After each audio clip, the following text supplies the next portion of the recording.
नमस्कार दोस्तों, मैं मनीष कुमार भोज आप सभी का अपने यूट्यूब चैनल पहाड़ एजुकेशन में हार्दिक स्वागत करता हूं।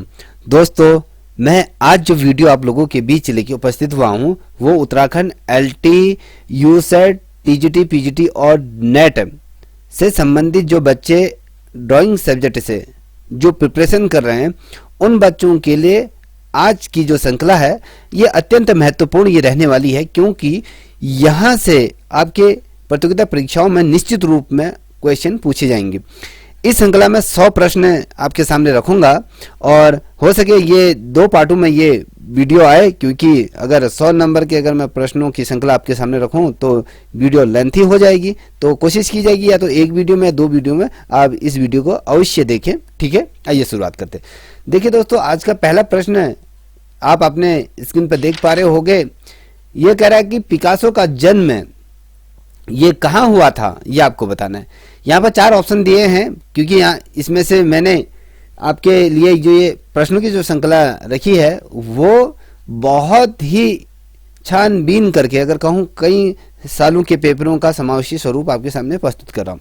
देखिए, पिकासो का जन्म कहाँ हुआ था पूछा जाता है तो आप सभी को पता होगा, जिसे पता नहीं है फ्रांस, इटली या ग्रीस या स्पेन। तो पिकासो का जो जन्म हुआ था आपके स्पेन में इनका क्या हुआ था, जन्म हुआ था। ठीक है, अब बात करते हैं अगले प्रश्न की तरफ बढ़ रहे हैं। ये कह रहा है दूसरा नंबर का प्रश्न, निम्न में से तंत्र कलाकार कौन है? निम्न में से तंत्र कलाकार कौन है? अब तंत्र से संबंधित कलाकार को हम यहाँ पर बात कर रहे हैं। देखिए, मुकुल डे, प्रभाकर, ये जहांगीर या तैयब मेहता। तो इनमें से जो एकदम सही आंसर है आपका ये प्रभाकर जी क्या है, आपके तंत्र कलाकार हैं। ठीक, अब तीसरे नंबर का प्रश्न आपके सामने रखते हैं। उस कलाकार का नाम बताइए जिसे कैलेंडर आर्ट, फर्नाट, लेजर और हेनरी रूसो की कृति से प्रेरणा मिली। देखिए, ऐसा शख्स के बारे में बात कर रहे हैं जिसे कैलेंडर आर्ट, फर्नाट, लेजर और हेनरी रूसो की जो कलाकृतियां हैं, जो चित्र है, उनसे कहीं ना कहीं आत्मसात होने का मौका मिला या उनसे कुछ सीखने को मिला। ठीक है, वो शख्स इनमें से चारों में से कौन है ये आपको बताना है। देखिए दोस्तों, आपके सामने मैं रख रहा हूं। पहला है अमृता शेरगिल, FN सूजा या भूपेन खक्कर या SH रज्जा। तो दोस्तों, इसका जो सही आंसर है भूपेंद्र खक्कर जी को इससे प्रेरणा मिली थी। अब अगले प्रश्न की तरफ बढ़ रहे हैं। तीसरे नंबर का प्रश्न, चौथे नंबर का प्रश्न आप देख पा रहे होंगे अपने स्क्रीन पे। निम्न में इनमें से काले और सफेद रंग के साथ ज्यामिति अमूर्त चित्रकारी करने वाले कलाकार का क्या नाम है, ये बताना। देखिए, जो सफेद रंग के साथ, ऐसा कलाकार की बात कर रहा हूं जो काले और सफेद रंग के मिश्रण से, अगर मैं बात करूं उसके साथ क्या होता है, जो ज्यामितीय आकृतियां होती है उनको अमूर्त रूप में चित्रकारी करने का क्या था, बड़ा ही ये दक्षता इन पे थी। ये कलाकार कौन है? आपके सामने 4 ऑप्शन मैंने ये रखे हुए हैं। नर्सरी, मोहम्मदी, नीलिमा, अनुपम और मृणालिनी मुखर्जी। जो ये 4 आपको दिए हैं, इनमें से कौन सा वो चित्रकार है जो आपके काले और सफेद रंग के साथ ज्यामितीय मूर्तियां अमूर्त रूप में, जिसका कोई रूप आकर नहीं हो, तो ऐसी चित्रकारी को करने वाला कलाकार कौन है? देखिए, आपके सामने नर्सरीन पहला वाला जो आंसर है एकदम राइट है। नर्सरीन मोहम्मदीन ये हैं। ठीक है, अब बात करते हैं 5वें नंबर का प्रश्न, मैट्रिक्स क्या है? आपको ये बताना है। बहुत महत्वपूर्ण प्रश्न है। आपको लग रहा होगा कि बहुत आसान प्रश्न है, मगर ये बहुत ही ज्यादा महत्वपूर्ण। अगर आप ज्योमेट्री आर्ट, जब हम कहते हो ना आपकी सर हमें प्रावैधिक कला को पढ़ाइए, तो कहीं ना कहीं उससे रिलेटेड ये प्रश्न है। तो आप देख पा रहे होंगे मैट्रिक्स क्या है? छापने वाली सतह, एम्बोस, प्लेट या रिफिल? तो दोस्तों मैं आपको बता दूं, ये आपको छापने वाली एक सतह होती है, ठीक है। अब देखिए छठे नंबर का प्रश्न है, मृग नयनी का महल कहां स्थित है? बड़ा ही अटपटा यह प्रश्न है, ठीक है। मृग नयनी का जो महल है वो इन चारों में से किस स्थान पर स्थित है? हैदराबाद में है या ग्वालियर में है या उत्तर प्रदेश में है या कोटा में है? तो दोस्तों मैं आपको बता दूं, ये आपके ग्वालियर मध्य प्रदेश राज्य के अंतर्गत ये मृग नयनी ये महल स्थित है, ठीक है। ये वाला प्रश्न कई दफे एलटी या पीजीटी टीजीटी प्रवक्ता के अंतर्गत भी कई दफे पूछा गया, नेट में तो ये कई दफे ये पूछा जाता है। ये प्रश्न आप सभी को इस प्रश्न का आंसर भी आता होगा मुझे जहां तक लगता है। 2.5 दिन का जो झोपड़ा कहाँ स्थित है? 2.5 दिन का जो झोपड़ा के बारे में हम चर्चा कर रहे हैं, इन स्थानों में से एक स्थान को आपको पिक करना है, ठीक है। अहमदाबाद में है या जोधपुर में है या अजमेर में है या फिर आपके उदयपुर में? तो दोस्तों इसका जो सही आंसर है ये आपका अजमेर में क्या है, आपका 2.5 दिन का झोपड़ा, ठीक है, ये स्थित है। अब अगले प्रश्न की तरफ हम बढ़ते हैं। आप देख पा रहे होंगे, यह कह रहा है भारतीय चित्रकला पद्धति नामक पुस्तक किसने लिखी थी? ये आपको उत्तर, ठीक है। भारतीय चित्रकला पद्धति नामक पुस्तक बहुत ज्यादा मोस्ट इंपोर्टेंट क्वेश्चन है, इसे आप नोट डाउन कर लीजिएगा या फिर स्क्रीनशॉट खींच लीजिएगा। तो इनमें चारों में से किसके द्वारा ये पुस्तक लिखी गई थी, भारतीय चित्रकला पद्धति नामक पुस्तक? डॉक्टर राम विलास शर्मा, शैलेन नाडे या आदेश श्रीवास्तव या अब्दुल फजल? तो दोस्तों मैं आपको स्पष्ट करा दूं, जो ये पुस्तक लिखी थी, आपका सेकंड नंबर का जो प्रश्न है ये सही है इसका। शैलेन नाडे द्वारा इस पुस्तक को लिखी गई है। क्या कौन सी पुस्तक है? भारतीय चित्रकला पद्धति नामक पुस्तक, ठीक है। अब बात करते हैं अगले 9वें नंबर के प्रश्न की तरफ हम बढ़ रहे हैं। यह कह रहा है एक ऐसे संग्रहालय का नाम बताइए जिसमें कुषाणकालीन मूर्ति शिल्प का वृहद संकलन है। हम बात कर रहे हैं कुषाण काल से प्राप्त जो मूर्तियां हमें जो मिली थी उनको एक ऐसे संग्रहालय में रखा गया है जहां पर सिर्फ, अगर हम विशेष रूप से एक कक्ष होगा या कोई एक संग्रहालय होगा, विशेष रूप से जो ये संग्रहालय में रखी गई हैं कुषाणकालीन मूर्तियां, वो उस काल की शिल्पकला को कहीं ना कहीं निरूपित करती हैं। उसमें वृहद संकलन वहां पर बहुत अधिक मात्रा में कुषाणकालीन मूर्तियों को रखा गया है। वो ऐसे संग्रहालय कौन सा संग्रहालय है? यहाँ पर आपके सामने दिए हुए संग्रहालय हैं। राजकीय संग्रहालय नई दिल्ली के अंतर्गत या मुंबई नए इंडियन म्यूजियम कोलकाता, या फिर राजकीय संग्रहालय मथुरा, या prince of Wales museum Mumbai. तो देखो दोस्तों, अगर कुषाणकालीन कला की अगर हम बात करें तो अगर आपने विशेष रूप से अगर इस चैप्टर को ध्यानपूर्वक अगर पढ़ा होगा, ये नहीं कि आपने ऑप्शन वाले क्वेश्चनों की तरफ, इस प्रकार के क्वेश्चन की तरफ अगर आप बड़े होंगे तो ये क्वेश्चन आप बिल्कुल नहीं कर पाओगे। यदि आपने विस्तार पूर्वक इसका अध्ययन किया होगा कुषाण काल का, तो आप निश्चित रूप में इस क्वेश्चन का आंसर दे पाओगे। देखिए जो ये संग्रहालय है, ये राजकीय संग्रहालय ये मथुरा के अंतर्गत ये स्थित है, क्योंकि मथुरा मूर्तिकला का केंद्र भी रहा है। अगर हम बात करें गांधार शैली की भी, तो मथुरा कला में अपने आप में एक भव्यता रही है। वहां पर बहुत बेहतरीन चित्रों को क्या किया गया, उकेरा भी गया है, और जो मूर्तियों को बहुत शानदार तरीके से एक सजीव चित्रांकन जिस प्रकार से मूर्ति में होना चाहिए उस प्रकार से यहाँ पर की गई है, ठीक है।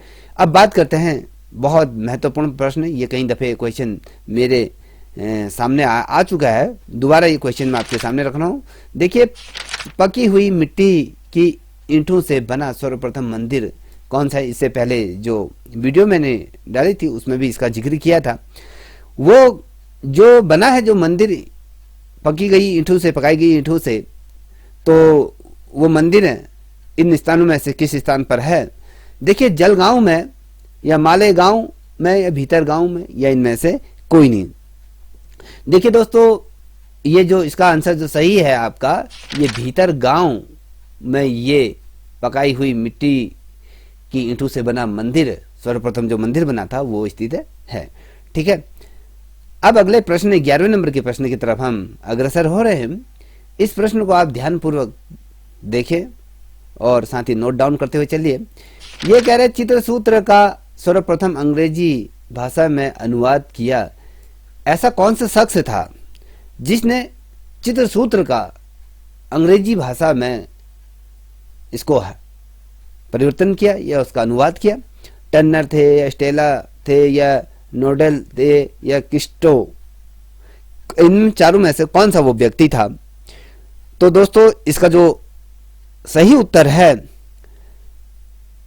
स्टेला कैमरीज ने क्या किया था? चित्रसूत्र का अंग्रेजी में इनके द्वारा अनुवाद करवाया गया था। ठीक, ये प्रश्न तो मुझे लगता है कि अनुमम सभी बच्चों को आता है। अगर जिस बच्चे को नहीं आता है तो वो प्रतियोगिता परीक्षाओं की तैयारी करना छोड़ ही दे तो बेहतर है, किसी अन्य प्रतियोगिता परीक्षाओं की तैयारी करें, क्योंकि ये बेसिक क्वेश्चन है। विष्णु धर्मोत्तर किससे संबंधित है ये आपको बताना है। देखिए, चित्रकला से है या नाटक से है या मूर्तिकला से है या चित्रकला या मूर्तिकला दोनों से है? तो दोस्तों, इसका जो सही आंसर है, आप सभी को आपने ये ज्ञात कर लिया होगा, तो ये चित्रकला से संबंधित है। विष्णु धर्मोत्तर पुराण जिसे हम कहते हैं, ठीक है, ये आपके चित्रकला से। अब बात करते हैं 13वें नंबर का प्रश्न। एनिमेशन को सजीव बनाने के लिए कितने चित्र प्रति सेकंड रिकॉर्डिंग किए जाते हैं? देखिए, यहां पर 28, 22, 32, 24 दिया है। मैं आपको बता दूं, एनिमेशन जितने भी आप कार्टून मूवियां देखते हैं, एनिमेशन जितनी भी मूवियां आती हैं, उसमें यदि कोई केदार या जो मान लीजिए आप डोरेमोन देखते हो, नोबिता होता है, उसमें जियान होता है, सुजुका होती है, सुनियो होता है।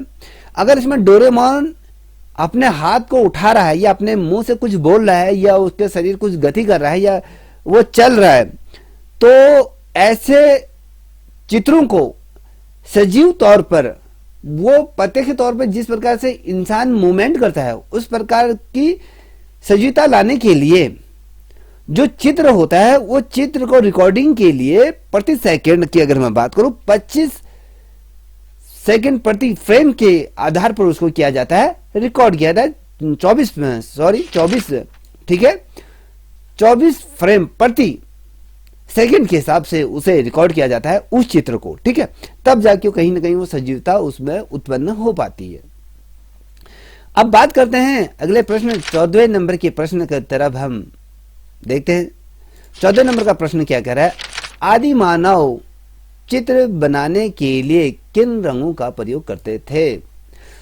अगर विशेषकर अगर मैं कहूं, यदि आपने सिंधु घाटी सभ्यता पढ़ी हो, तो अगर जिन बच्चों ने नहीं पढ़ी है, हिस्ट्री सभी ने पढ़ी होगी, अगर प्रागैतिहासिक काल अगर पढ़ा होगा तो किस प्रकार से मानव गुफाओं में रहा करता था, किस प्रकार से उसकी दिनचर्या थी, किस प्रकार से उसका खान पान था, किस प्रकार से अपना समय को व्यतीत करता था। समय व्यतीत होते होते जिस प्रकार से मनुष्य को चित्र बनाने का जो ज्ञान प्राप्त हुआ, ज्ञान प्राप्त होने के बाद उसके पश्चात उनमें किस प्रकार से कलरों का प्रयोग किया जाना है और वो कौन से कलर का प्रयोग करता था, प्राकृतिक कलर का प्रयोग करता था या क्या क्या चीज आपके सामने ये दिए हुए हैं 4 ऑप्शन। देखिए, वो खड़िया की जो मिट्टी होती है या उसका प्रयोग करता है, खड़िया। ठीक है, आज अगर हम खड़िया की बात करते तो जितने भी ब्यूटी प्रोडक्ट बनते हैं वो खड़िया से ही बनाए जाते हैं। गेरू जो केरल में से प्राप्त होता है, अगर केरल, ठीक है, जानवर की चर्बी में रंग मिलाकर या काला रंग। तो दोस्तों, इसका जो सही आंसर है, तो उस समय चित्र बनाने के लिए जिन कलरों का प्रयोग किया जाता था, जानवरों की चर्बी में वो क्या किया जाते थे, रंग को वो प्रयोग करते थे। ठीक है, ये देखिए बहुत ज्यादा महत्वपूर्ण प्रश्न फिर पुनः आपके समक्ष, किस कलाकार पर धनवाद का प्रभाव नहीं दिखाई देता है। देखिए, घनवाद का अगर बात करूं तो उसका प्रभाव, ये 4 ऐसे चित्रकार हैं, इनमें से ऐसा एक चित्रकार है जिस पर घनवाद का प्रभाव स्पष्ट रूप में नहीं दिखाई देता है। या तो वो राम कुमार हो सकते हैं, या हुसैन हो सकते हैं, या जहांगीर हो सकते हैं, या श्री निवासुल ये हो सकते हैं। तो दोस्तों, जिन पर प्रभाव नहीं दिखाया जाता है घनवाद का, तो वो आपके श्री निवासुल वो व्यक्ति हैं जिन पर घनवाद का प्रभाव नहीं दिखाई देता है। अब ये जो 16 नंबर का प्रश्न आप लोगों के समक्ष प्रस्तुत कर रहा हूं, देख पा रहे होंगे मोनालिसा मानसोलास के लेखक कौन है। ठीक है, अब मानसोलास के जो लेखक हैं उन चारों में से एक तो होगा भाव विभूति, सोमेश्वर, यशोधर पंडित या कालिदास। तो आपको स्पर्श करा दूं, वो सोमेश्वर ये जी हैं, जिसके मानसोलास के लेखक कौन है, मानसेर। ठीक है, सोमेश्वर। ठीक, अब बात करते हैं 17 नंबर के प्रश्न की तरफ हम बढ़ रहे हैं। 17 नंबर का प्रश्न क्या कह रहा है उसको भी आप देख लीजिएगा। यह कह रहा है कि पाल शैली के चित्र किस धरातल पर बनाए गए हैं। पाल शैली में जो चित्र, अगर आपने पाल शैली, अगर मैं कह रहा हूं ना अभ्रंग शैली होगी, पाल शैली होगी, जैसे अगर मैं आप देखो आनंद कुमार स्वामी द्वारा जो मध्यकालीन भारत का इतिहास लिखा गया है, उसके बाद इन तमाम चीजों का जिक्र हुआ है कि पाल शैली, पाल शासकों के समय में फली फूली जो शैली हो उसको बाद में पाल शासकों के नाम से जो उद्घोष किया गया, उसको रखा गया। तो पाल शैली के जो चित्र विशेषकर किस धरातल पर बनाए गए हैं, तो 4 ऑप्शन आपके सामने हैं।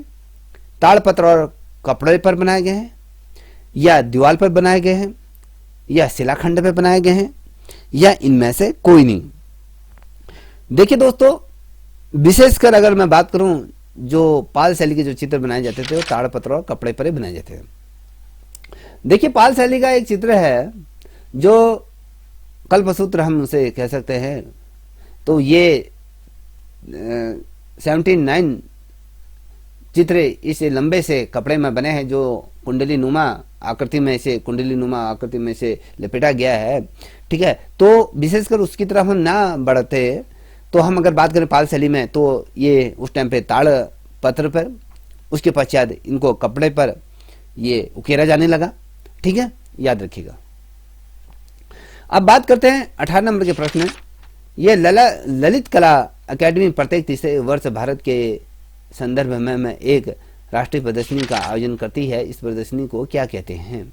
ठीक है, अब देखिए, भारत में जो चित्रकला के क्षेत्र में जो ललित कला अकेडमी है, वो प्रत्येक 3 साल बाद भारत में एक राष्ट्रीय स्तर की प्रदर्शनी का यह आयोजन करती है। जो प्रदर्शनी का आयोजन करती है, इसको किस नाम से जाना जाता है। तो मुझे लगता है अनुमान सभी को इसका उत्तर आ गया होगा, जिसे नहीं आया है तो वो ध्यान से इसे सुनिएगा। भारत दर्शन है, या वर्तमान भारत है, या त्रिवर्षीय भारत है, या भारत अवलोकन है। तो ये 3 साल में आयोजित होने वाली त्रिवर्षीय भारत है। ठीक है, याद रखिएगा। 19 नंबर का प्रश्न आपके सामने, बौद्ध कला की प्राचीन चित्र कहाँ मिलते हैं। बौद्ध कला की प्राचीन, इस प्रश्न को अगर हम इस प्रकार से, बौद्ध कला से संबंधित प्राचीन चित्र कहाँ प्राप्त होते हैं, तो प्रश्न ऐसा होना चाहिए। तो ये प्रश्न को इस प्रकार से लिख दिया, तो किसी भी प्रकार से प्रश्न पूछा जा सकता है। अगर हम बौद्ध कला की अगर बात करते हैं, बौद्ध धर्म से संबंधित जो प्राचीन कलाएं जो कहाँ मिलती हैं, देखिए यहाँ पर 4 ऑप्शन दिए हैं। भीमबेटका, होशंगाबाद, अजंता या बाग, या एलिफेंटा या विदेशर, या इनमें से कोई नहीं। तो मैं आपको बता दूं, जो चित्र मिले हैं अजंता और साथ ही बाघ गुफा में, देखिए अजंता के बाद बाघ गुफा में अजंता के समकालीन, अजंता से रिलेटेड हूबहू उसी प्रकार के जो चित्र बनाए गए हैं, तो वो आपके बाघ गुफा में मिले। तो आप ये कह सकते हैं कि बौद्ध कला का जो प्राचीन समय में जो चित्रों को उकेरने का जो कार्य किया गया था वो बेसिकल अजंता और बाघ गुफाओं में ही ये मिले हैं, तो इसी यही इनका प्रारंभ हुआ था। देखिए अगर मैं कहूँ अजंता के बौद्ध कला के जो चित्रों का जो निर्माण हुआ है वो 200 ईसा पूर्व से आपके 700 ईसा पूर्व तक ये चित्र बनाए गए हैं। और अगर कहीं पर यह भी पूछा था कि 200 ईसा पूर्व से 800 और 700 के मिड वीक तक, 800 के थोड़ा सा पूर्व और 700 ईसा पूर्व के लास्ट के बाद तक ये चित्र बनते रहे। अब आइए 20वें नंबर के प्रश्न की तरफ हम बढ़ रहे हैं। 20वें नंबर का प्रश्न क्या कह रहा है उस पे भी आप नजर डालिएगा। यह कह रहा है कि जोगीमारा की गुफाएं, जोगीमारा की गुफा में दूसरे पैनल में किसका चित्रांकन किया गया। देखिए 20वें नंबर का प्रश्न, जो जोगीमारा की गुफा है उससे जुड़ी हुई उसकी जस्ट बगल वाली गुफा में किसका चित्रांकन किया गया है ये आपको बताना है। ठीक है, उड़ते हुए पंछियों का चित्रांकन किया गया है, या फिर घूमते हुए पशुओं का चित्रांकन किया गया, या वृक्ष के नीचे बैठी हुई आकृतियों का चित्रांकन किया गया, या इनमें से कोई नहीं। बहुत बेहतरीन ये क्वेश्चन आपके सामने। देखिए दूसरे पैनल की अगर हम बात करते हैं, जोगीमारा के दूसरे पैनल में उसकी जस्ट बगल वाली जो गुफा है उसमें जो चित्र आपको देखने को मिलता है वो वृक्ष के नीचे बैठी हुई आकृति का चित्रांकन यहाँ पर हमें देखने को प्राप्त होता है। अब देखिए 21वें नंबर का प्रश्न, मिट्टी के बर्तन का आविष्कार किस काल में हुआ था। ये तो सभी बच्चों को पता होगा निश्चित रूप में, अगर ये आप लोगों को हिस्ट्री अगर पढ़ी है थोड़ा सा इतना तो कॉमन सेंस होना चाहिए कि किस समय में मिट्टी के बर्तनों का आविष्कार हुआ था। देखिए पुरा पाषाण काल में, या नव पाषाण काल में, या सिंधु घाटी सभ्यता में, या फिर इनमें से कोई नहीं। देखिए अगर बेसिकली अगर हम देखें मिट्टी के बर्तन जो बेसिकली जो बने वो आपके नवपाषाण काल में बने। अगर हम इसके शुरुआती दौर में कहें, अगर आप पढ़ते हो इसको पूर्व से, तो वो आपके सिंधु घाटी सभ्यता में हमें ऐसी चीजें मिली हैं कि मिट्टी के बर्तनों का वहां पर क्या है हमें साक्ष्य प्राप्त हुए। अगर हम हड़प्पा सभ्यता की बात करें या मोहनजोदड़ो की, अगर हम जिसमें उत्खनन कार्य हुआ था, कहीं ना कहीं हमें वहां पर मिट्टी से संबंधित खिलौने हो गए, उससे मोहरें हो गई और कुछ इस प्रकार से चीजें मिले। और जब बर्तनों के आविष्कार का जो कालखंड है, अगर हम इसमें जो इस क्वेश्चन के आधार पर, तो नवपाषाण काल ऐसा काल रहा जहां पर आग की खोज हुई। ठीक है, इस चीज को याद रखना कि मिट्टी के बर्तन जब कब बने, जब नवपाषाण काल में क्या हुआ, आग की खोज हुई। आग की खोज होने के बाद जब मिट्टी के बर्तनों को क्या हुआ जाने लगा, भट्टी में डाले जाने लगा, पकाई गई सभ्यता हम जिसे कहते हैं, वैसे तो सिंधु घाटी सभ्यता। अगर हम काल की बात करें, इसमें सभ्यता नहीं पूछ रहे, अगर हम काल पुरापाषाण काल और नवपाषाण काल इसमें दो काल दिए हैं, तो आप सभ्यता की तरफ मत बढ़िएगा। नवपाषाण काल ऐसा समय था जहां पर आग की खोज हो गई थी और जो लोग इसमें बर्तन बना रहे थे वो बर्तन मिट्टी के बर्तनों को मिट्टी के आकार देने के बाद उसे जो छाया में सुखाने के बाद उसमें जब नमी उड़ जाती थी उसको क्या कहते हैं, भट्टी के अंदर डाले जाते थे। जब भट्टी के अंदर जब डालते थे, जब तक ये एकदम लाल नहीं हो जाता था, मिट्टी अपना जो रंग था उसे गोल्डन कलर में या रेड कलर में नहीं बदल जाता था, तब तक वो सही तरीके से नहीं बन पाता। एकदम ठोस मिट्टी के बर्तन वहां पर बनते थे। तो काल का अगर हम निरूपण की बात आती है, नवपाषाण कहां साक्ष्य मिले, तो आपकी सिंधु घाटी सभ्यता है। ठीक है ना। 22वें नंबर के प्रश्न की तरफ हम बढ़ रहे हैं। देखिए, पाल स्कूल पेंटिंग में धार्मिक चित्र किसके जीवन पर आधारित हैं। हम पाल स्कूल की बात कर रहे हैं। बेसिकल अगर हम बात करें, जो पाल स्कूल की जो पेंटिंग हैं वो किस धर्म विशेष के जीवन पर आधारित है, या कहें धार्मिक चित्र जो प्राप्त हुए हैं, चाहे वो किसी भी धर्म का हो। तो यहां पर तो अगर मैं दे तो यहां पर राधा दिया है, कृष्ण दिया है, बलराम दिया, देवी दिया, इसमें हम अलग चीजें भी जोड़ सकते हैं। जिस पे आधारित है उसको अगर हम रख दें तो स्पष्ट तौर पर आप सभी को पता है, अगर तो वो आपके कृष्ण के जीवन पर आधारित ये है। पाल स्कूल के में जो धार्मिक चित्र बने हैं वो बेसिकली आपके कृष्ण के जीवन पर आधारित हैं। आपको सभी को पता है कि भैया अगर हम राजस्थानी शैली की बात करें तो बेसिकली राजस्थानी शैली तो भरपूर आपके कृष्ण के जीवन पर ही आधारित पेंटिंगें बनी हैं। ठीक है, अब 23वें नंबर की तरफ हम बढ़ते हैं। 23वें नंबर का प्रश्न क्या कहता है उसकी तरफ देखते हैं। देखिए 23वें नंबर का प्रश्न कह रहा है कि प्रागैतिहासिक शिला चित्रों का विषय क्या था। देखिए दोस्तों, ये क्वेश्चनों को आप सरलता के साथ मत देखिएगा, ये बहुत ज्यादा महत्वपूर्ण है, इनकी महत्ता को समझिए। ठीक है, अब प्रागैतिहासिक शिला चित्र, शिला का मतलब पत्थरों पर जो चित्र बने हैं, तो बेसिकली वो किस विषय पर बने हैं? आखेट पर जो शिकार के दृश्यों का चित्रांकन, या पशु पक्षियों का, या युद्ध से संबंधित। तो आप अगर देखोगे इन सभी विषयों पर क्या है, चित्र बने। अगर मैं आपको उत्तराखंड का बेसिकली छोटा मोटा उदाहरण दूं, जैसे आपकी किमनी गांव हो गया उत्तरकाशी में, और साथ ही अगर हम रामगंगा पश्चिमी नियार की अगर बात करें, उसके अंदर अगर आप देखोगे जो उत्तराखंड में अगर विश्वविख्यात भी इसे हम कह सकते हैं, क्योंकि आपने लखुडियार गुफा देखी होगी। लखुडियार में आखेट से संबंधित तमाम प्रागैतिहासिक शैल जो गुफा है, जो गुफा में पत्थर है, पत्थरों में ये चित्र मिले हैं, वहां पर आपके आखेट के संबंध में चित्र बने हैं, और पशु पक्षियों के भी चित्र बने हैं, और युद्ध के भी चित्र मिले हैं। ठीक है, और ये तमाम चीजें वहां पर आपको देखने को मिल जाती हैं। अब 24वें नंबर का प्रश्न है कि आगरा का ताजमहल किस सम्राट ने बनवाया? ठीक है, किसने बनाया? अकबर ने बनाया था, या शाहजहां ने बनाया था, औरंगजेब ने बनाया था, इनमें से कोई नहीं। तो बेसिकली आप सभी को इसका पता होगा कि शाहजहां ने अपने बेगम की स्मृति पर इसे बनाया, क्योंकि अपनी बेगम से वो बेतासा वो मोहब्बत करता था, तो उसको कहीं ना कहीं ट्रिब्यूट देने के लिए उसके द्वारा ये आगरा का ताजमहल बनाया गया था। और आपको एक चीज और बता दूं, ये प्रश्न कई दफे पूछा गया है। ठीक है, अब बात करते हैं 25वें नंबर की पोस्ट है। ये कह रहा है बौद्ध पुस्तक लिखी गई। अब बौद्ध पुस्तक बेसिकली किस पर लिखी गई है, ये आपको बताना है। यहां पर आप देख पा रहे होंगे कागज पर, यह वस्त्र पर लिखा गया, ताड़पत्र पर लिखा गया, इनमें से कोई नहीं। तो दोस्तों, ये प्रश्न का जो उत्तर है वो ताड़पत्र पर ये लिखा गया है।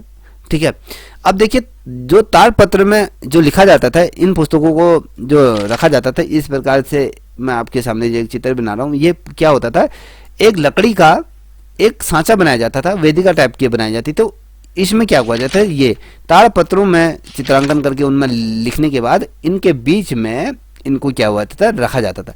इसी प्रकार से एक लकड़ी का पट्टा और बनाया जाता था, तो उसके ऊपर से इसको रख दिया जाता था। ठीक है, जो जितने भी हमारे ग्रंथ लिखे गए हैं या कुछ भी लिखे गए हैं, तो उनमें इस प्रकार से, और जब ताड़पत्रों को इस प्रकार से जब रखा जाता था, तो इनके बीच में ये होल किया जाता था। इस प्रकार से 2 होल इसके बीच में किए जाते थे, और उसमें रेशम की डोरी से इनको क्या किया जाता था, आपस में बांध दिया जाता था रेशम की डोरी से, जिससे कि इनमें ये टूटे ना, या किसी भी प्रकार की ये जो ताड़पत्र हो क्षतिग्रस्त ना हो। तो जो बौद्ध पुस्तकें बेसिकली लिखी गई हैं वो आपके ताड़पत्र में। और देखिए, कल्पसूत्र की अगर हम बात करें, तो कल्पसूत्र के प्रारंभिक अभ्यंग शैली की अगर बात करें, तो वहाँ पर भी ताड़पत्र का लिखा गया था। जब बाद में धीरे धीरे जब जैन समुदाय में जब कागज का आविष्कार हो गया था, तो फिर इन्होंने पुस्तक पर, ये कागज पर जैन शैली के कल्पसूत्र इत्यादि जो लिखा गया, उनका जो ग्रंथ है। ठीक है, अब बात करते हैं हम 26वें नंबर के प्रश्न की तरफ। 26वें नंबर का प्रश्न करा, अजंता की कौन सी गुफा सबसे प्राचीन मानी जाती है? ये 16 नंबर की है, या 17 नंबर की है, या फिर 8वीं या 12वीं या 13वीं या 9वीं या 10वीं? तो दोस्तों, अगर आपने अजंता की गुफाएं अगर पढ़ी हैं, तो बेसिकली आप इसको पिक करोगे 9वीं या 10वीं। और जो सबसे प्राचीनतम मानी जाती है, ठीक है, जो सबसे प्राचीनतम मानी जाती है वो आपकी 9वीं गुफा मानी जाती है, जो सबसे प्राचीनतम। ठीक है, और 9वीं या 10वीं गुफा तो ये प्राचीन है ही। ठीक है, अब ये भी अजंता से संबंधित प्रश्न है। अजंता को बेसिकली पढ़ लीजिए, अजंता से बहुत ज़्यादा चित्र क्वेश्चन बन रहे हैं। देखिए, फेरेस्को चित्रण है, क्या है, आपके भित्ति चित्रण की विधि है, या व्यक्ति चित्रण की विधि है, या जेनर चित्रण की विधि है, इनमें से कोई नहीं। तो दोस्तों, जो फेरेस्को चित्रण जो किया जाता है वो भित्ति चित्रण की विधि है। अजंता में जितने भी चित्रांकन किया गया फेरेस्को वून या इसमें ही किया गया। ठीक है, अब 28वें नंबर का प्रश्न जो आपके सामने रखने जा, चुगताई की रचना में क्या प्रधान है? चुगताई की जो रचनाएं हैं उनमें क्या प्रधानता है, उनकी खासियत क्या है, यह पूछा है। तो इसमें कलात्मकता है या अलंकारिकता है या भाव प्रधानता है या इनमें से कोई नहीं। तो दोस्तों जो ये चुगताई की जो रचना है उसमें बेसिकली अगर मैं बात करूं, ये अलंकारिकता इसमें प्रधान है, ठीक है। जो भाव प्रधान की अगर बात करूं तो ये इसमें अलंकारिकता का भाव प्रधान देखने को हमें मिल जाता है। अब अगला प्रश्न आपके सामने कि 29वें नंबर का प्रश्न है, एलोरा में कौन सा मंदिर एलोरा की जान है? देखिए मुझे लगता है अनुमान सभी ने इसको पिक कर लिया होगा अपने आप से। देखिए लक्ष्मी मंदिर है, राम मंदिर है, या फिर कैलाश मंदिर है, या विष्णु मंदिर, तो आप सभी को पता है ये आपके कैलाश मंदिर, शिव को समर्पित ये मंदिर, ठीक है। ये पूरे पहाड़ को काट कर एक पत्थर में इसको बनाया गया, पूरे पहाड़ को ऊपर से नीचे की तरफ ये काट कर ये मंदिर को, कैलाश मंदिर को निर्मित किया गया, ठीक है। देखिए मैं बार बार अभ्रंग शैली के जिक्र कर रहा था, अभी क्वेश्चन यहाँ पर पुनः आ गया। अभ्रंग शैली का मुख्य विषय क्या रहा ये आपको बताना है, ठीक है। अभ्रंग शैली का देखिए यहाँ पर इस्लाम और सिख धर्म रहा, या बौद्ध या ब्राह्मण धर्म रहा, या वैष्णव या बौद्ध धर्म रहा, तो या फिर इनमें से कोई नहीं। तो दोस्तों आपको मैं बता दूं, इसमें जो बेसिकली जो रहा ये वैष्णव और बौद्ध धर्म अभ्रंग शैली का प्रमुख ये विषय रहा। मुख्य विषयों में जो रखा गया अभ्रंग शैली के अंतर्गत जो वैष्णव धर्म और साथ ही आपका ये बौद्ध धर्म को रखा गया, ठीक है। अब हम बात करेंगे, ये जो बात कर रहे हैं 31वें नंबर का प्रश्न है, भारत में लियोथोग्राफी का परिचय किसने दिया? लियोथोग्राफी पेंटिंग की बात करें या उसकी प्रेस की बात करें, तो बेसिकली इस चीज से रूबरू या उसके संबंध में जो जानकारी ऐसे कौन से कलाकार या शख्स ने दी, तो ये आपको बताना है। देखिए इसमें राजा रवि वर्मा दिया, रविंद्रनाथ टैगोर दिया गया, पर्सी ब्राउन दिया गया, ईवी हैवल दिया गया है। तो दोस्तों आपको मैं बता दूं, लियोथोग्राफी में अगर बात करूं जो ये आपके राजा रवि वर्मा एक प्रकार से ये क्या लियोथोग्राफी प्रेस थी। जब राजा रवि वर्मा की चित्रों की सार्वधिक रूप में डिमांड शुरू होने लगी, जनता के बीच ज़्यादा पेंटिंग मांग बढ़ने लगी, तो इन्होंने क्या करा कि भैया वो पूरी जनता की पेंटिंगों की मांग को कंप्लीट नहीं कर पा रहे थे, तो इन्होंने लियोथोग्राफी प्रेस की यहाँ पर स्थापना की।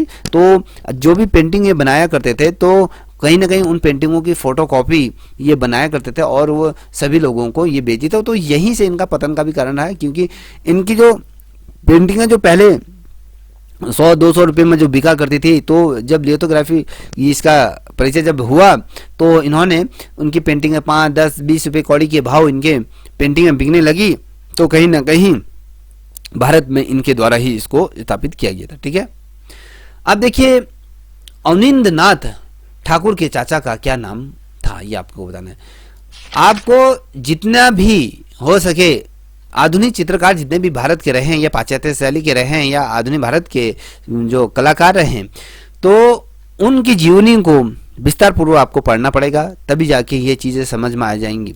देखिए अवनींद्रनाथ ठाकुर के चाचा का क्या नाम था? डॉक्टर आनंद कुमार या रविंद्रनाथ टैगोर या नंदलाल बोस या समरेंद्रनाथ। तो दोस्तों आपको मैं बता दूं, इनका जो था, इनके जो चाचा का नाम था रविंद्रनाथ टैगोर, ये इनके चाचा का नाम था, ठीक है। अब देखिए बहुत ज़्यादा महत्वपूर्ण प्रश्न, बहुत ही ज़्यादा महत्वपूर्ण। कामसूत्र की टीका किसने दी? क्षेमेंद्र ने, वासीलान ने या आनंदवर्धन ने दिए थे, यशोधर पंडित ने? तो दोस्तों आपको मैं इसका जो सही आंसर है आपका यशोधर पंडित कामसूत्र की टीका, ठीक है, इन्होंने दी। अब इसमें से 34वें नंबर का प्रश्न, कौन सी कला धर्म से संबंधित नहीं है? इनमें से ऐसी कौन सी कला जो धर्म से संबंधित है? अभ्रंग शैली है, या मुगल शैली है, राजपूत शैली है, कंपनी शैली? तो दोस्तों ये बेसिकली कंपनी शैली, ब्रिटिश हुकूमत का जब आगमन हुआ, जिस प्रकार व्यापार नीति के लिए जो आए थे, तो कंपनी शैली का जो उदय हुआ, तो ये आपके धर्म से संबंधित नहीं है। अब अभ्रंग शैली बेसिकली धर्म से संबंधित है, ये आपके मुगल धर्म से है, राजपूत धर्म से, ठीक है, आपकी कंपनी नहीं है। अब देखिए 64 योगिनी मंदिर किसको समर्पित है, ये कहीं दफे क्वेश्चन बना है तो आपको ये बताना है। ठीक है, देखिए शिव को है या विष्णु को है या दुर्गा को है या पार्वती को है, तो दोस्तों आप ये बताइए किसको है। अब 64 की योगिनी की अगर बात करें तो ये विष्णु को ही समर्पित ये मंदिर है। ठीक है, 36वें नंबर का प्रश्न, ये सांची का स्तूप किस पत्थर से बना है, ये आपको बताना है। जो सांची का जो बहुत बड़ा स्तूप जो सम्राट अशोक के शासनकाल में ये बना, तो ये किस पत्थर पे इसे बनाया गया, काले रंग के रेतीले पत्थर से बना है या सलेटी रंग के कठोर पत्थर से बना है, लाल रंग के बलुए पत्थर से बना है, या इनमें से कोई नहीं। तो मैं आपको बता दूं ये लाल रंग के बलुए पत्थर से ये बनाया गया है सांची का स्तूप। ठीक है, अब देखिए 37वें नंबर का प्रश्न, गुप्त स्तंभ कितने प्रकार के होते हैं। यहां पर दिए हुए हैं 4 ऑप्शन, 5 है या 1 है या 4 है या 3 है। तो गुप्त स्तंभ की बात करें तो ये 1 प्रकार के होते हैं। ठीक है, अगले प्रश्न की तरफ बढ़ते हैं, 38वें नंबर के प्रश्न की तरफ। तो 38वें नंबर का प्रश्न क्या कर रहा है उसको भी थोड़ा देखिए। 38वें नंबर का प्रश्न कर रहा है, एलोरा का कैलाश मंदिर किस गुफा में स्थित है। अब ये गुफा संख्या पूछ रहा है, पहले तो कहाँ किसको समर्पित है क्या है वो पूछा गया था। अब यहाँ पर बेसिकली एलोरा का जो कैलाश मंदिर है वो किस गुफा में है, अगर पूछा जाता है तो जो एलोरा को जो कैलाश मंदिर है किसको समर्पित है, वो भगवान शिव को समर्पित है। तो अभी गुफा संख्या 15 है या 30 है या 16 है या 34 है। तो दोस्तों इसका आंसर भी मुझे लगता है अनुमान सभी को पता होगा, गुफा नंबर 16 पर क्या है, आपके कैलाश मंदिर ये स्थित है। ठीक है, अब अगला 39वें नंबर का प्रश्न, 39वें नंबर का प्रश्न क्या कह रहा है, शाहजहां किसके लिए प्रसिद्ध था। ठीक है, स्थापत्य कला के लिए था, ये चित्रकला के लिए था, ये लोगों को पक्ष ही न्याय, ये उपरोक्त में से कोई नहीं। अगर मैं आपको बता दूं ये जो था, जो शाहजहां के समय में जो सर्वाधिक रूप में जिस कला को 4 चांद लगे वो कला आपकी स्थापत्य कला थी, भवन निर्माण से संबंधित। देखिए आप अगर शाहजहां की बात करो ना, शाहजहां ने जिस प्रकार से 7 अजूबों में से एक अजूबा जो हमारे सामने जो दिया, ताजमहल प्रेम का प्रतीक के तौर पर, और इसके समय जिस प्रकार से भव्य इमारतों का निर्माण हुआ, किलों का निर्माण हुआ। ठीक है, तो कहीं ना कहीं इसके समय में स्थापत्य कला अपने स्वर्ण काल में थी। ठीक है, किसके शासनकाल में, वो शाहजहां के शासनकाल में ये रही। अगर हम चित्रकला की बात करें तो चित्रकला के जो तमाम आयाम थे, चाहे अकबर की बात करें या फिर हम बात करें जहांगीर की, तो जहांगीर के समय में भी चित्रकला अपने स्वर्ण काल को प्राप्त हुई थी। और शाहजहां के समय में जो स्थापत्य कला थी, बेसिकली स्थापत्य भवन निर्माण से संबंधित चीजें ये अपने चरम पे ये थी। ठीक है, अब 40वें नंबर के प्रश्न की तरफ हम बढ़ रहे हैं। ये कह रहा है मुगल काल में पोटैटो का चित्रकार कौन था। ठीक है, ठीक है, अब ये कौन है, 4 ऑप्शन दिया है, मनोहर था, बिशनदास था, अब्दुल हसन था या मंसूर था। तो ये जो चित्रकार था बिशनदास था। बिशनदास बहुत ही निपुण चित्रकला में या जो रेखांकन या सभी चित्र बनाने में क्या था, बहुत ही ज्यादा निपुण ये बंदा ये रहा। ठीक है, अब बात करते हैं अगला प्रश्न, 41वें नंबर का प्रश्न, अजंता एलोरा की गुफाएं किस नगर के समीप स्थित है, ये पास स्थित है, नासिक के औरंगाबाद है या अहमदाबाद है, बेंगलुरु तो सभी को पता है, औरंगाबाद के पास ही क्या है स्थित है। ठीक है, अब देखिए 43 नंबर का प्रश्न। ठीक है, यहाँ पर 42 नंबर का प्रश्न छूट चुका तो कोई बात नहीं, 43 नंबर के प्रश्न को आप देखिए। आधुनिक चित्रकला के चित्र काले रविंद्रनाथ ठाकुर किस स्थान से संबंधित हैं। देखिए दोस्तों, अगर आपको ये श्रृंखला आपके परीक्षा के दृष्टिकोण से हेल्पफुल लग रही है तो प्लीज़ इस चैनल को भी लाइक शेयर सब्सक्राइब अवश्य करें और साथ ही अपने दोस्तों को भी साझा करें। इसी प्रकार से प्रतियोगिता परीक्षाओं से संबंधित तमाम महत्वपूर्ण श्रृंखला आप लोगों के सामने लाऊंगा। जब आपके एलटी का जब विज्ञापन प्रकाशित हो जाएगा तो आपकी ऑनलाइन क्लासेज गूगल मीट के माध्यम से चलेंगे और साथ ही रिकॉर्डेड वीडियो आपके यूट्यूब के मंच में भी मैं रखने की कोशिश करूंगा। जो ऑनलाइन नहीं पढ़ पाएंगे वो आपके यूट्यूब के माध्यम से आप देख सकते हैं। ठीक है, आधुनिक चित्रकला के चित्र काले रविंद्रनाथ ठाकुर किस स्थान से संबंधित है? कोलकाता से है, मुंबई से है, ये गोवा से है, दिल्ली से? तो दोस्तों किस स्थान से है आपको ये बताना है। ठीक है, 43 नंबर का प्रश्न है, तो ये कोलकाता से संबंधित है। ठीक है, अब देखिए 44 नंबर का राजा रवि वर्मा को किस क्षेत्र में ख्याति प्राप्त हुई थी? ये नृत्य, इतिहास या चित्रकला? आपको सभी को पता है चित्रकला बेसिकली प्रश्न है। ठीक है, अब इसमें से ये कह रहा है कि निम्न में से कौन सा चित्रकार अकबर कालीन नहीं था? कि अकबर ऐसा चित्रकार जो अकबर के दरबार में नहीं था, अकबर के समय में वो चित्रकार नहीं था। ठीक है, तो दशावंत थे या अब्दुल हसन था या बसावन था या खजावा अब्दुल इस्मद ये थे? तो आपको बता दूं जो अकबर कालीन जो चित्रकार नहीं है वो अबुल हसन अकबर के शासनकाल का ये चित्रकार नहीं है। ठीक है, अब देखिए आगे बढ़ते हैं। 46वें नंबर का प्रश्न, महाबलीपुरम में रथ मंदिरों का संबंध निम्न में से किससे है? ये आपको बताना है। जो महाबलीपुरम में बेसिकली जो रथ जैसे मंदिरों का जो निर्माण किया गया था वो बेसिकली किससे संबंधित है, किस वंश से संबंधित है, ये भी आप कह सकते हैं।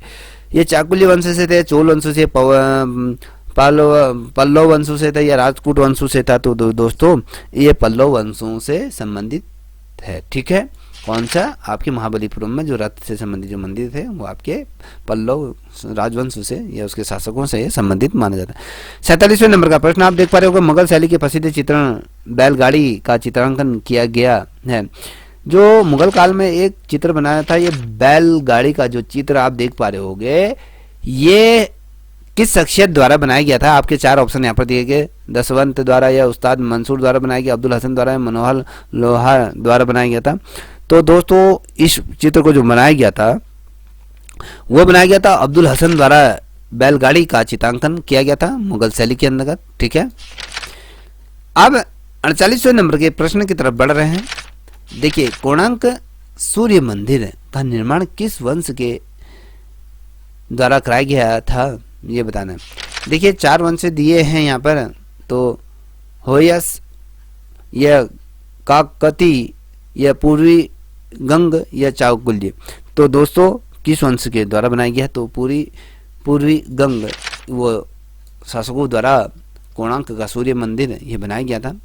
ठीक है, अब आता है 49वें नंबर का प्रश्न, पल्लव शासकों ने रथ वाले मंदिर किस स्थान पर बनाए थे? ऐसा कौन सी जगह थी जहां पर ये रथ वाले मंदिर पल्लव शासकों द्वारा बेसिकली बनाए गए थे? कांची में या एलोहर में या महाबलीपुरम में या मद्रास में? तो दोस्तों अभी इसका क्वेश्चन पूर्व में दिया था, रथ वाले मंदिर कहाँ बने थे? महाबलीपुरम में ये बने थे। ठीक है, अब इस श्रृंखला का अंतिम प्रश्न और इससे अगले प्रश्न 51 से लेकर 50वें नंबर की अगली वीडियो में आपके सामने रखूंगा। अभी तक 50 नंबर तक की श्रृंखला आपके सामने रखूंगा क्योंकि वीडियो बहुत ज़्यादा लेंथी हो जाती है। अब 50वें नंबर का प्रश्न कह रहा है, महात्मा बुद्ध की मूर्ति किस पत्थर पर गढ़ी गई है? ठीक है, महात्मा बुद्ध अब किस गढ़ी गई है का मतलब होता है कि किस पत्थर पे उकेरा गया है। ठीक है, किस पत्थर से महात्मा बुद्ध की मूर्ति बनाई गई? स्लेटी के पत्थर पर या संगमरमर के पत्थर पर या पारस पत्थर पर या ग्रेनाइट के पत्थर पर? तो दोस्तों अगर मैं बात कहूँ तो ये स्लेटी पत्थर पर बनाया गया था। ठीक है, अगर आप अजंता की गुफाएं पढ़ोगे तो बेसिकली वहाँ पर स्लेटी कलर के पत्थर ही प्राप्त थे, वहाँ पर उनकी मूर्तियाँ उकेरी गई हैं। ठीक है, यदि आपको मेरे द्वारा दी गई जो जानकारी है कहीं ना कहीं आपकी अगर प्रतियोगिता परीक्षाओं में थोड़ा सा भी हेल्पफुल रहती हैं, तो आपको थोड़ा सा मदद देती हैं, तो प्लीज़ इस चैनल को भी आप लाइक शेयर सब्सक्राइब अवश्य करें, साथ ही अपने दोस्तों को साझा करें। तब तक के लिए इतना ही। जय हिंद, जय भारत, जय उत्तराखंड।